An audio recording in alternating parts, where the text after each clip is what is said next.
Cigarette খাস, তুই জানোস সিগারেট খাওয়া কত ক্ষতি। শরীর নষ্ট হয়ে যায়, ক্যান্সার হয়, ফুসফুস হয়ে যায়, স্বাস্থ্য তো একবারে শেষ হয়ে যাবে। শোন বন্ধু, তোকে একটু বুদ্ধি দেই।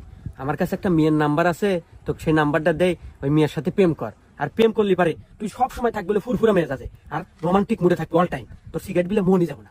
তাই নাকি বন্ধু? যা আজকে থেকে সিগারেট খাওয়া একবারে বাদ। তুই নিমিয়ার নাম্বার দে। বন্ধু তোল 0967 65 49 49। আচ্ছা কল দে। কল দে, আমি দে। হ্যালো। ওই যে আতিক ভাই আছে না, আতিক ভাই নাম্বার দিছি। আচ্ছা বন্ধু, তাহলে তুই থাক, হ্যাঁ? কথা কও, আমি গেলাম। আচ্ছা হ্যাঁ, তোর নাম কি? রূপালী। ও আচ্ছা দেখ, আমি কিন্তু তোমাকে ভালোবাসি। তুমি কি ভালোবাসবে আমাকে? হ্যাঁ আচ্ছা, তাহলে কিন্তু আজ থেকে আমাদের রিলেশন শুরু। আরে বন্ধু না, এই যাই। কি রে বন্ধু, বলছিলাম না প্রেম করলে দিনকাল খুব ভালো কাটবো। হ্যাঁ, তোর প্রেমের কি অবস্থা এখন?